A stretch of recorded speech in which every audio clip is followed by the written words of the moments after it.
Hello everyone, it's time for another update. Feels like these weeks just fly over when I'm updating you all on rounds and stuff. So this is actually round 8. I did the same round as last time, 0.875 milligrams of ALA alone. I changed the dosage times a little bit because I found that on the 2 hour 45 schedule I was kind of redistributing a little bit just before the next dose, so I changed it to 2 hours 15 during the day and then 2 3-hour slots at night, so it's still calculated the same time every single day.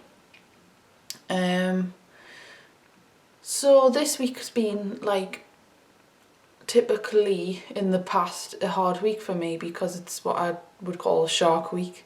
It's when I'm menstruating and I always feel awful around that time. I just kind of like endure the days until like it's over with. It's like I've said before, it's normally from like day 2 till day 7 where I feel quite bad. Today's day 6 and I can tell you that it's actually been like not as bad as usual. Probably been like one of the easiest, and I'm saying easiest like it's not been easy, but it's been easier than last time. So I'm really happy with that. And the round itself went really well. Like, to be honest with you, I didn't really feel a whole lot of side effects really. Negative. The positives weren't as like prominent as last time, but the last time's positives have still quite remained with me. So it's like the main thing that I'm gonna talk about is the anxiety. That's just like dissipated, and it's stayed quite level since I started my very first round of ALA. It's not really come back like as strong as it has been previously. It's weird because I'm like kind of waiting for it to just pounce, and I'd love to be able to like kind of know that that's it for the severe anxiety. Like, and what I figured out finally with anxiety, all it is your body is telling you, sending signals from your subconscious mind to your conscious mind that something's wrong. And the subconscious mind and the body knows what is going on internally, and it keeps the score of everything, every little shift or issue or like something going wrong in your cells, you know, toxins, everything. Your subconscious mind keeps all that information, and its job is to send messages to the conscious mind for you to then do something, take action in order to prevent harm. And it's so crazy. Like, I feel so delighted to know, and like I never like to really get my hopes up too much because I find that like some in the past with mental health it's always been like quite disappointing when I think I've made leeway, but then I feel like this is different, and I feel like deep down I know I'm at peace with what's going on because I know it's the answer. Like as I've said, my subconscious mind always knew that I was mercury poisoned, and it was just desperately trying to tell me that in order to save me from becoming more, you know, inflicted. Now that I've took action and just done a round on working on the brain and detoxing the brain, it's like, right, we can stop sending those signals to the conscious mind now, because it's kind of realised that this is what's going on. So I feel like the more I chelate with the ALA, the more the anxiety is going to come down, because it's like, right, we don't need to constantly send messages anymore, and we can kind of relax knowing that she's doing the right thing that we needed her to do. The derealisation, that's, I get always conflicted whether or not that's like completely attached to anxiety, because I feel like it's a separate symptom on its own. And I always wondered, you know, if my anxiety went, would the derealisation go at the same time? I used to think yes, but now I don't really know. And the update on that, the realisation is it's different, and I can't really put my finger on it, but something's changing within me, and like on that aspect, and I feel like I'm in limbo between reality and not. Whereas before I was always not in reality, I was always feeling dissociated. Now I'm on the fence. It's quite a weird feeling, it's a little bit unsettling. But I just know, I genuinely cannot describe it. And it's not a scary feeling, it's quite a nice, it's not nice, but it's quite a like positive feeling, as opposed to a negative one. I know it's kind of helping it. You know, it's still there, but it's like, I guess what it is, the derealisation, is the toxins in my brain. And because I've removed a little bit of it, a little bit of the derealisation is gone. So to break it down, the way I visualise it is that, like, the brain, say you've got a brain that's heavy metal loaded and you're chelating, and just imagine like the brain's a jigsaw and each piece is being removed from the brain, like the toxins, in a good way. It's going to leave behind the healthy brain. So it's like once you start removing those pieces of the jigsaw, the anxiety will dissipate, because it's like, right, you're actually working on that. And then the derealisation is actually the full jigsaw. So it's like once all the pieces, doesn't have to be all actually, because I'm pretty sure before this happened to me I had some mercury poisoning, because I did still have some mild symptoms of it. But it's like once you've removed enough of the jigsaw, it's like that derealisation will go away. It's like the symptoms just kind of clock off. And I just don't have that terror and despair and fear and hopelessness as much anymore, because I know this is working and it's gonna work. And I can't describe why I believe that. I just feel like it's true. Like, I've never felt like this before when I've been ill. I've always done protocols and thought, you know, like, I'm hoping this is gonna work, but I just kind of still feel like it's not gonna. I've never had that, like, genuine hope deep down that this is the thing I needed to do. So yeah, the derealisation is like, it's better, but it's not gone. So it's like, it's still constant on the same, it's not variable. I mean, it can vary actually, like in severity, but it's always constantly there, but at a lower level, and at a level that's not terrorising me and torturing me. It's more like, you know, oh well, it's there. I mean, could I live like this for the rest of my life? It would be difficult, but if you'd asked me that 3 weeks ago, I'd be like, absolutely not, I'd rather die. So, you know, that's got to be a good sign of progression. The round itself, the symptoms I had on round, they were just kind of, to be honest, I'm kind of conflicted of what was PMS symptoms and what was the round symptoms. I feel like my normal PMS symptoms were there, but the round symptoms weren't really there. I did have some like sleep, well, round about PMS I have trouble sleeping, but I had like nightmares and stuff, and I had like sleep apnea one night where I woke, like sat up gasping for air, but that's happened before, with PMS as well, even before I was sick. And I am on my last day of redistribution. The worst day I think is day 1 for me, on the night time, but it's not unbearable. I did have quite a difficult day on day 1 off round, but like by the next day I felt a little bit better. So I'm kind of anticipating that I'm going to feel better tomorrow when I go back on round.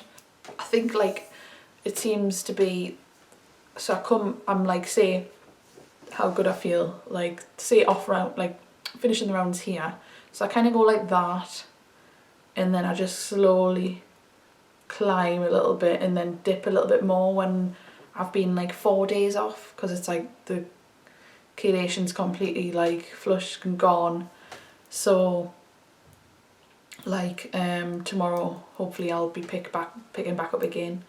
The off-round symptoms, I've kind of been left with some muscle twitching in my eye, in this right eye, and I think that's like magnesium deficiency, and again I don't know if it's because of the PMS, but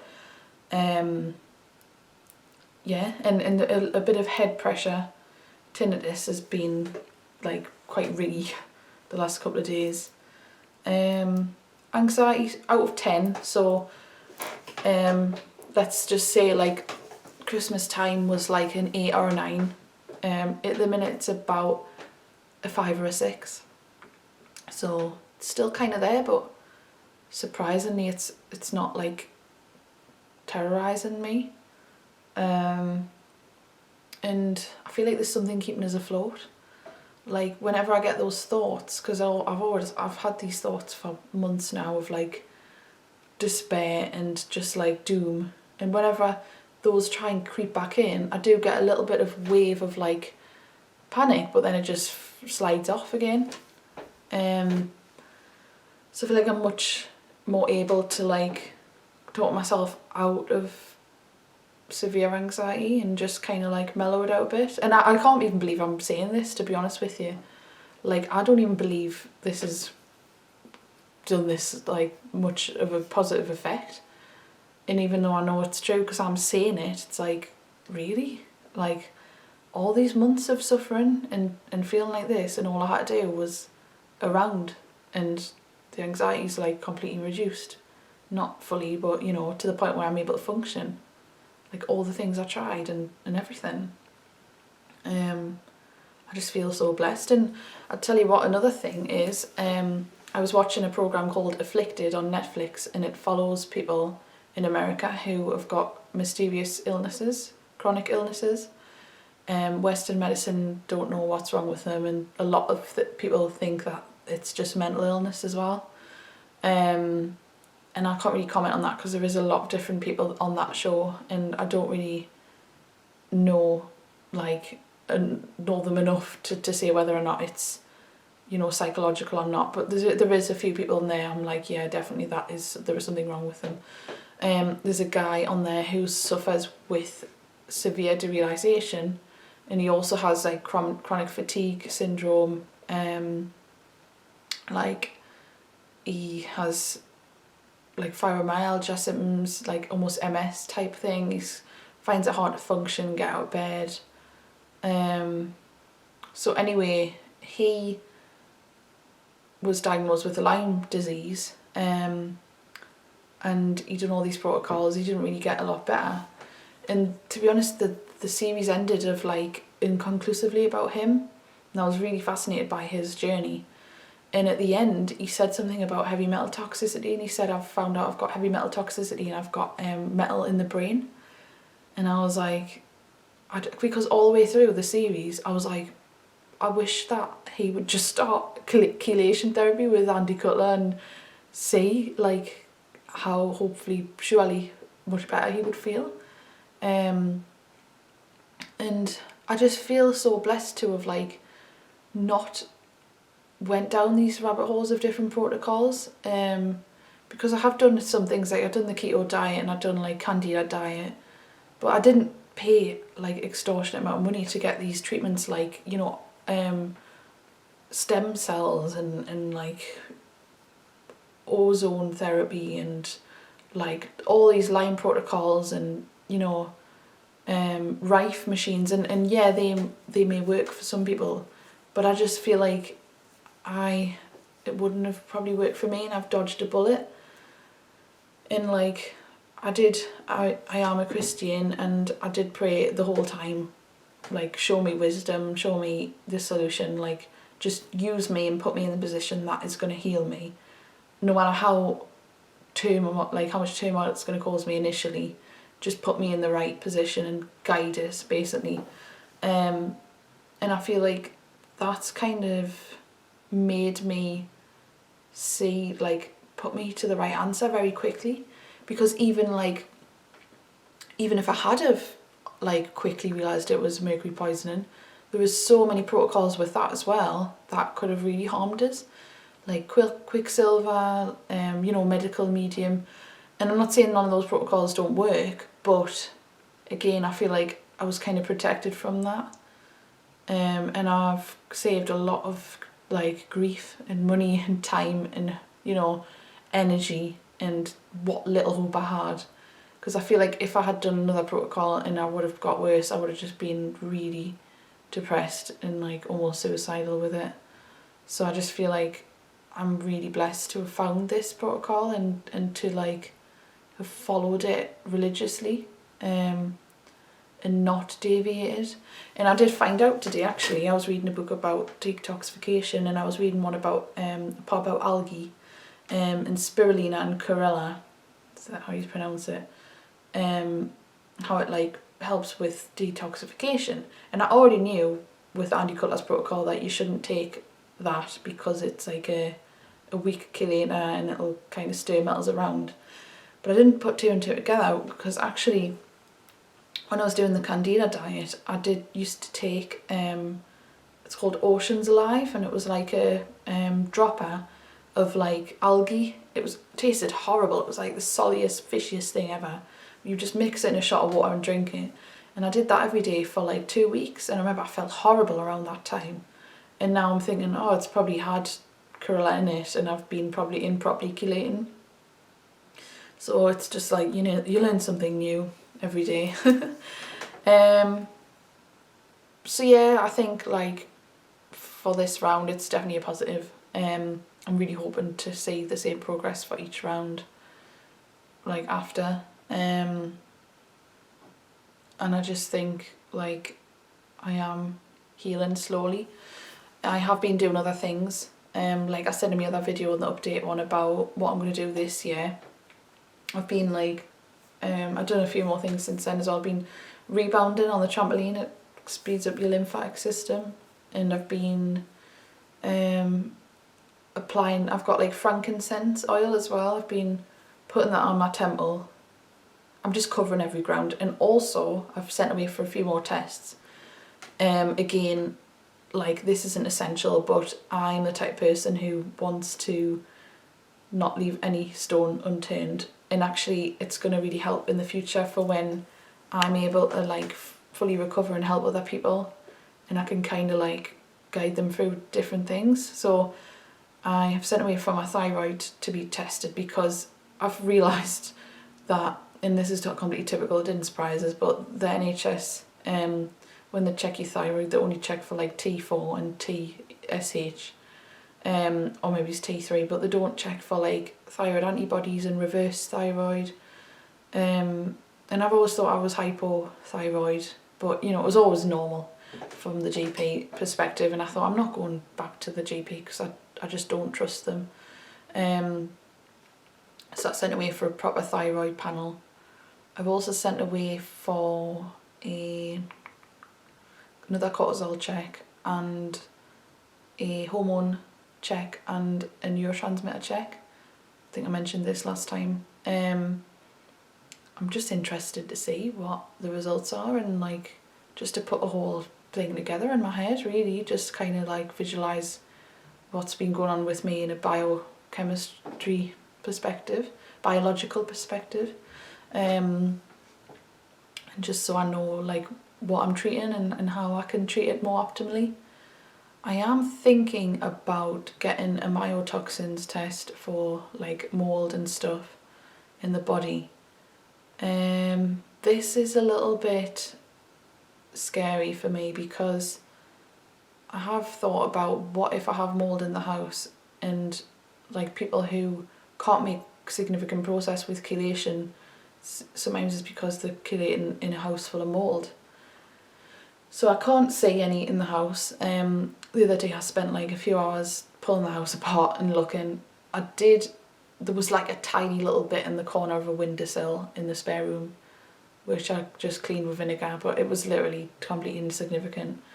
I checked in the loft, and there is basically, in the loft there's like panels, so you've got the wood panels and they've got like a sheeting, like a white sheeting, and on that there is some mould on there.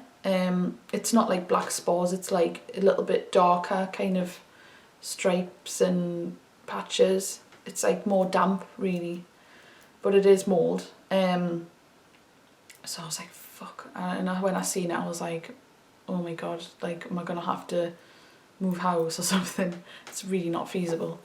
And then I thought, right, just calm down. What I'll do is, if I'm completely paranoid, I can get the mycotoxins test. It is quite expensive. It's like 250 quid. But if I find that I'm having trouble chelating, I can get that test. I can also buy an air purifier for the house, which is like 35 quid off Amazon. There's a good one. And I can also chuck like a couple of dehumidifiers in the loft. And also I could buy some like mould killer and just go into the loft myself and roll it on the sheet. And I just think like those little things might make a difference.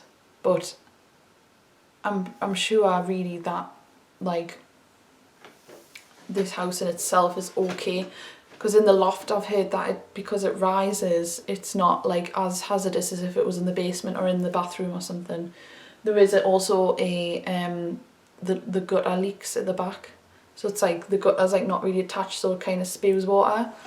And I was concerned that maybe it was like soaking into the bricks and it's come through like the cavity, and there's more that I can't see behind the walls.